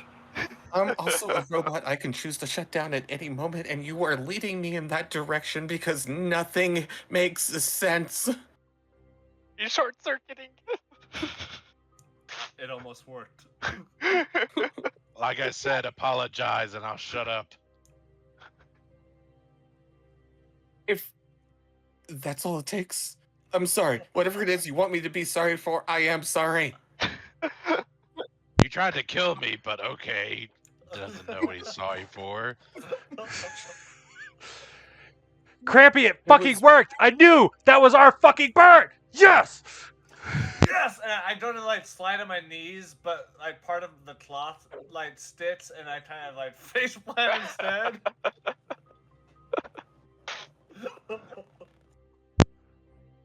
At this point, Lazan, Pykon, and Kin, what are your next moves? I want to just remind you that you do also have fellow teammates in the vents still exploring. I'm going to drop my my mislead spell, so my illusory double disappears. I'm like, wow, I almost had to come to some pretty drastic terms there. Good job, Ken. Good job. And I think the others are probably better suited in the vents, so we should just go head back. Honestly, I would agree. Let's just head back. Let I them find their own way. And I just go over to the vent, and like when you're a kid and you're trying to talk to your sibling through the vent of the other part of the house, I'll just yell, "Hey, we found Archimedes. Turns out it was a big misunderstanding, and we just needed to apologize. And hey, it's okay to come back." I just yell that into the vent. I sent a nice gust of wind through the vent. Oh no. But not actual. Lyra and Patch, just before you're about to hit those drop-offs that lead further down into the ventilation system, you do hear Crampy Stan shouting through it, and because it's such a small area, and Lyra, you're smaller, so you're feeling the resonance of this voice come through even louder. It almost rumbles you around inside of the vents.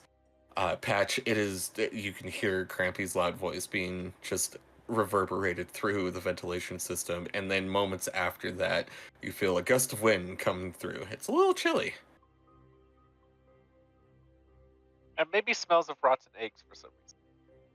So Lyra and Patch, you do have the option of continuing to go through and in an attempt to find where Archimedes actually is, or you can listen to Crampy's words and make your way back to the cockpit. So Lyra, very annoyed by how loud Crampy just was in her little ears, is gonna go back out the vent so she can yell at him. So, whoa, hey, I didn't know. You're small. Look at you. I didn't know your ears. I didn't know. Well, you should know better. Just like it gave me a headache. I feel like I'm this big. I feel like we're brushing over that the air genasi just ripped Yeah. out the fucking ventilation system. The only one that caught that fucking shit, or Oh, I just didn't comment. I'm not allowing that to happen. They get a gust of very chilly wind. Patch, what are you doing? Yeah.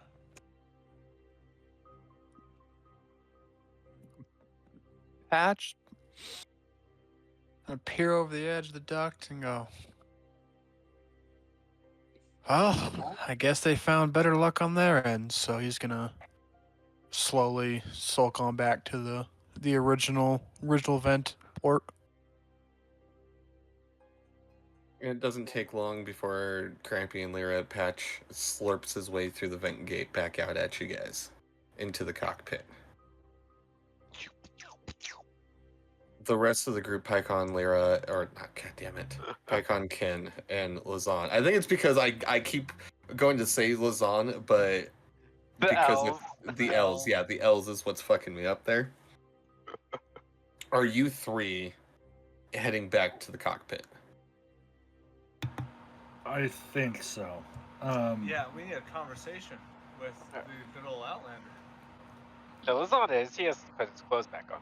As everybody, except for Gruzzle, Gruzzle will actually crawl his way up to the cockpit since this is important.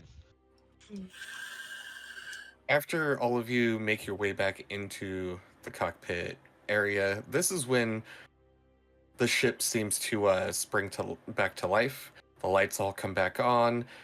You start hearing the ship start to produce steam, and you can hear it kind of whisper its way through the piping.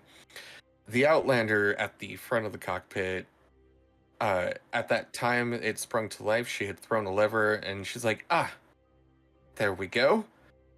I knew I had that touch, and turns around and sees all of you and says, see, everything was fine. We didn't need the bird. Well, let's put a little Well. in that one. Actually, this is all your fault. You're a horrible piece of garbage, like I said you are. Yeah, I almost died. Same, actually. Very taken aback, like hand on her chest, like, excuse me, the captain of this ship, and also you have named me band manager multiple times, and I believe that I have led you all over the cosmos chasing your dream.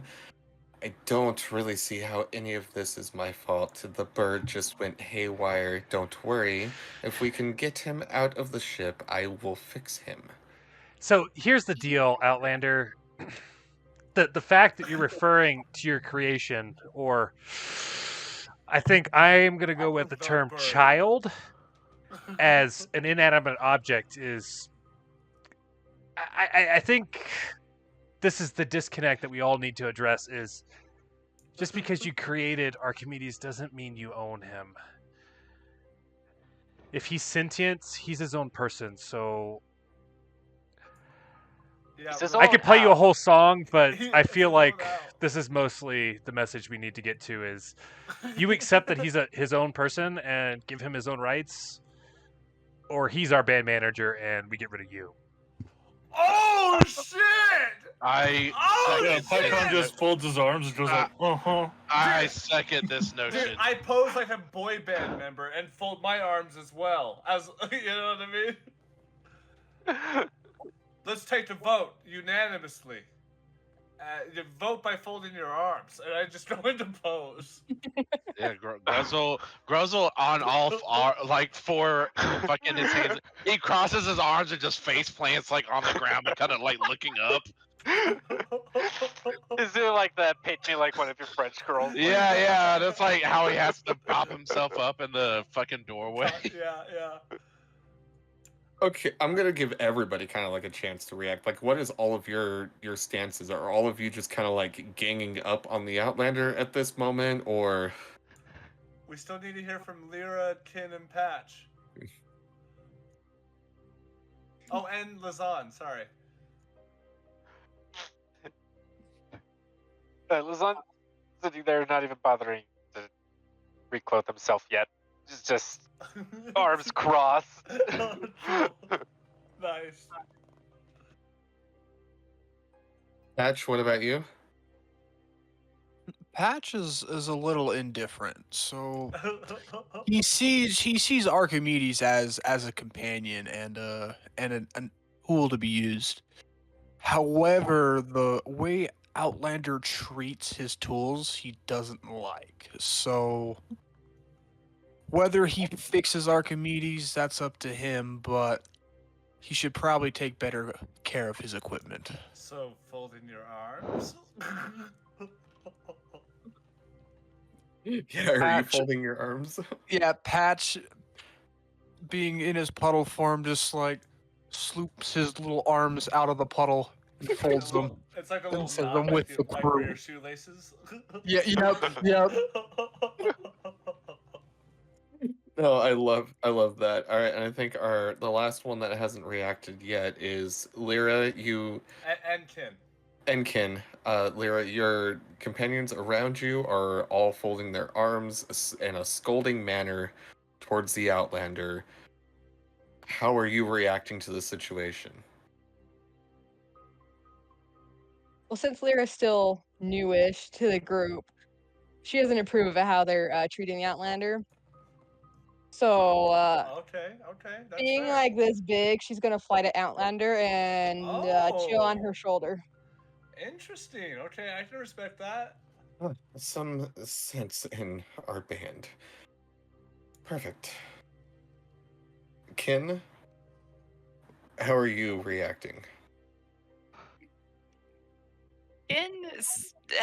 not even within like I don't even think it's been a full 24 hours yet No, for no. her. But This is common treatment of people who typically join our band. Yeah. Kinda does not fold her arms, but she looks at Outlander and kind of tilts her head. Do you really think it's fair to enslave a robotic creation when, to an extent, you yourself are mechanical? Thank you. I've been waiting for Right? someone to say it. Dude, you are MVP tonight.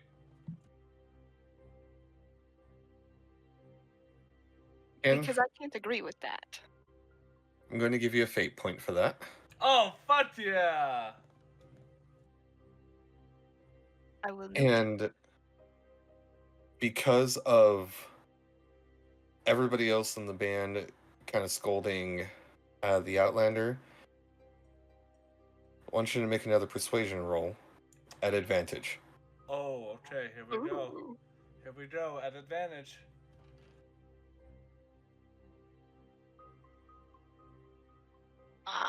That's a 21. Okay, not bad, not bad. I will. I can kind of see your point, Ken, and everybody else. The thing that I struggle with is, yeah, you're right. Like I made it. I made him. Like I created. I'm programmed for a purpose, for a reason. This is what he does. So, Outlander. You gave him feelings. Yes, you gave him feelings, but is this any different than two people procreating? We create offspring for a purpose to continue on our line. Do we have any say on what they do with their lives?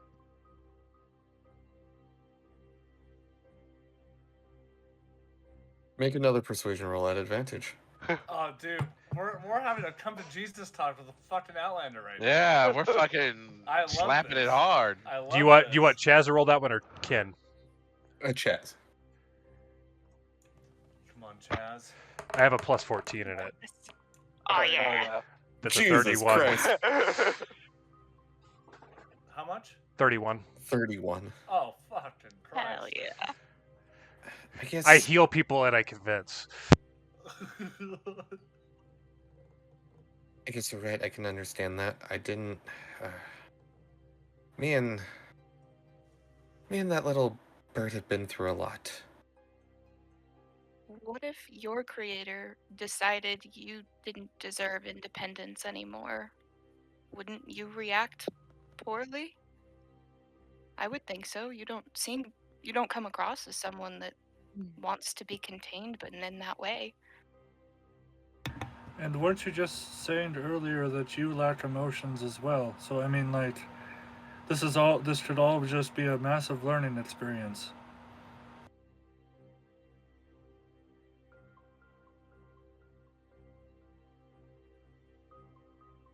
It's not that I don't have the complete lack of feelings. There are just choice ones that are not really there. Empathy.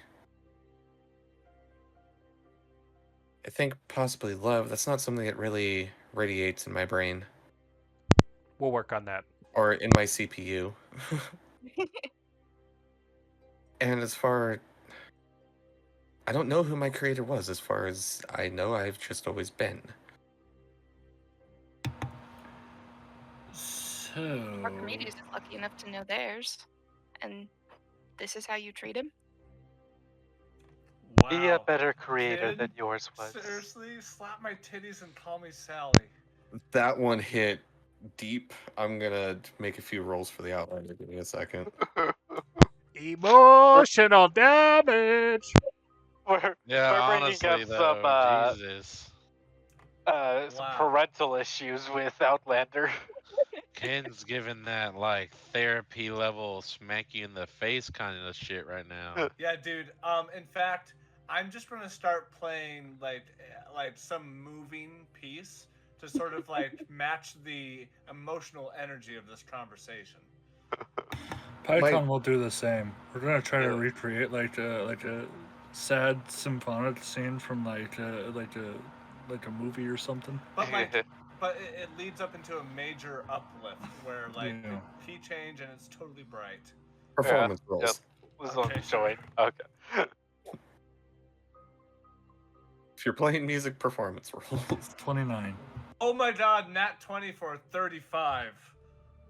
Yeah, you. Good old 30. God damn it. Hey, dude, we're fucking bards. Deal with it. Yeah, it is. You guys are setting like that perfect, like, just like the music definitely helps kind of like hit the mood hard. Sure. And my dice either hate me or love you. They love us. You see a different like a demeanor come over the Outlander, one that you haven't seen before. Can your words really hit something?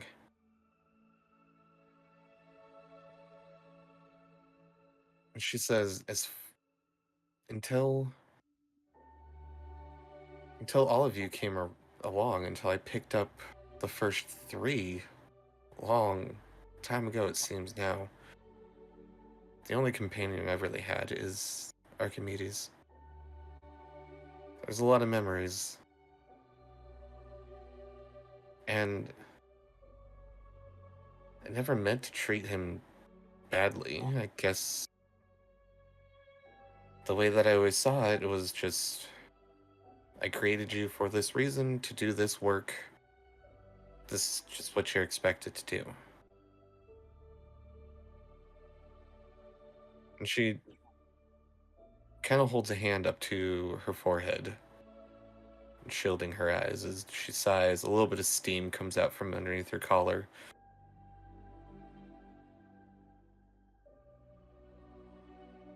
What do I do? You apologize. That's a good first step. Set boundaries. The things that you wished you would have received or had been done to you. Be Ask better. Archimedes what he wants.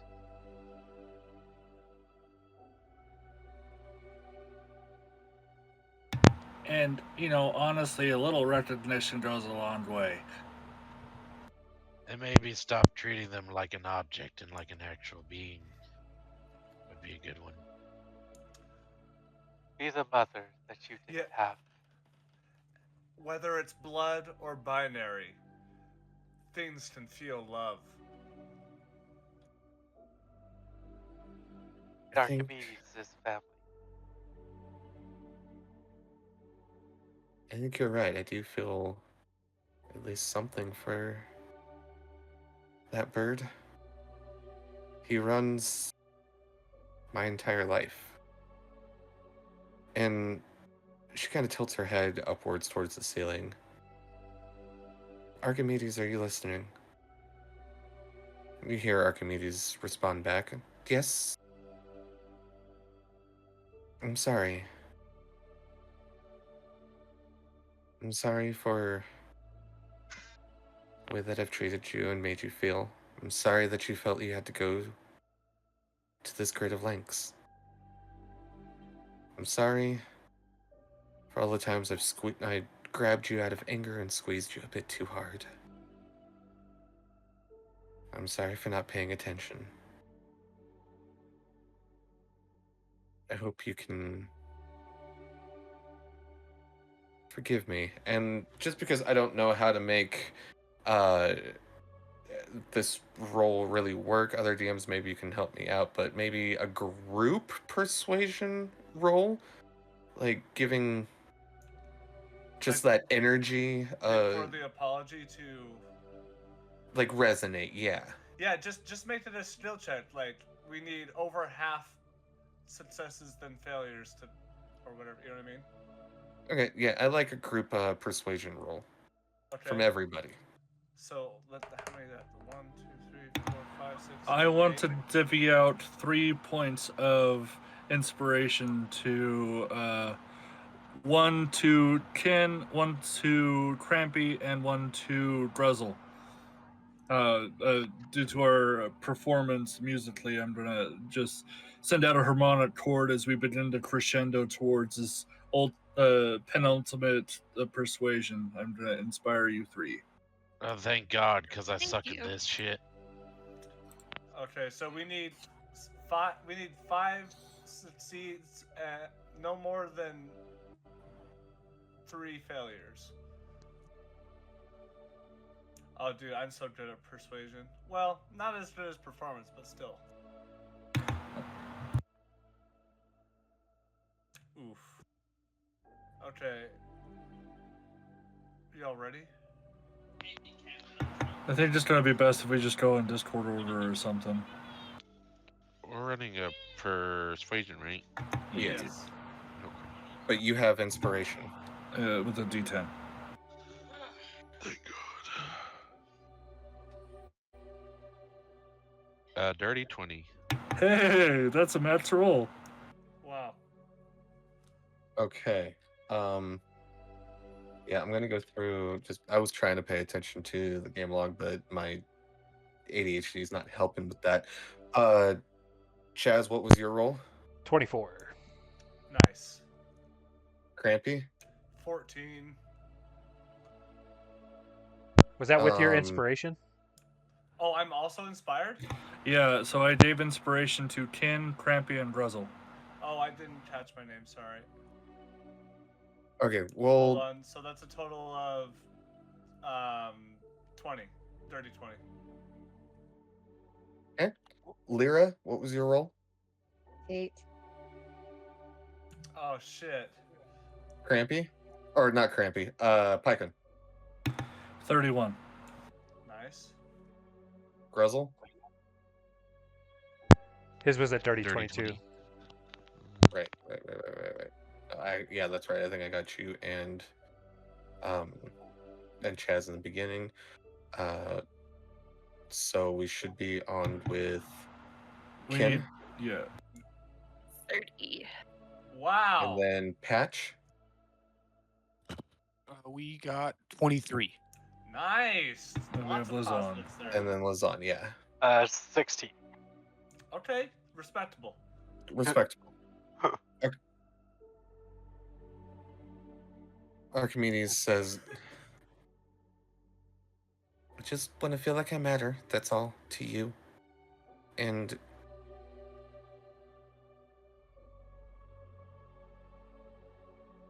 I would like the freedom to pilot the ship and just be more important. You tell us where to go, and I take us. So that way I can have a free reign of being bigger than just the ship's computer, being the ship and everything else. Outlander chuckles at this, and of course you've earned it. You've done your job, and you've done your job well. And I'll make sure not to be such a heartless, life-sucking bitch, as Gruzzle made it clear. Thank you. You feel as like a jolt as the ship kind of like moves and starts heading off into a direction, and you're in space. There's really no like north, left, east, west, or right. Or it starts moving again as you feel the ropes get taut as they start tugging the ships behind you, and the cockpit door opens, and in flies Archimedes as he perches himself on top of the dashboard underneath the windows of the cockpit. Pykon begins to clap. In an unironic kind of way. Does everybody else clap with Pykon, or is Pykon just the lonely one? You know what? I recognize how maybe it could be misinterpreted, like what that clap is supposed to mean. But I'm thinking like I'll see what he is trying to go for, and I'll give a passionate, slow clap as well. Yeah, I would clap, but I can't fucking do that. I'm still kind of barely in here, so. I kind of see you like on your forearms, and you're just like, Yeah, he's trying, but it's only come out as a soft golf clap kind of thing.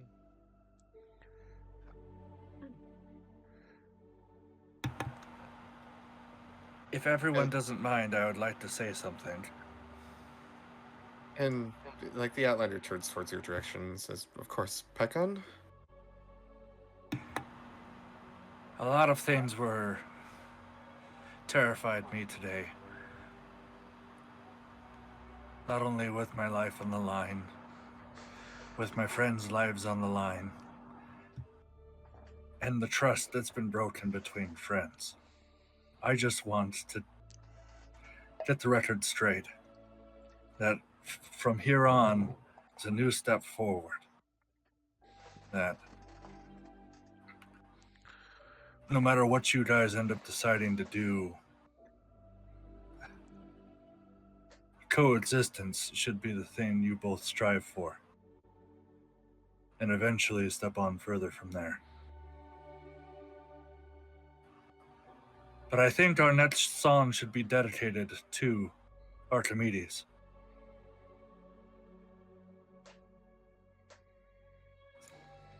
We should play that one song from Greece where it's like, "You're the one that I want, you are the one I want." Perfect.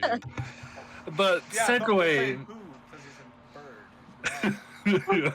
Yeah. Segueing from that, where do we go from here? Where is our next show? Well, Archimedes? we need to go. Go ahead, Chaz. We're heading to the homeworld so we can upgrade these ships, Pykon.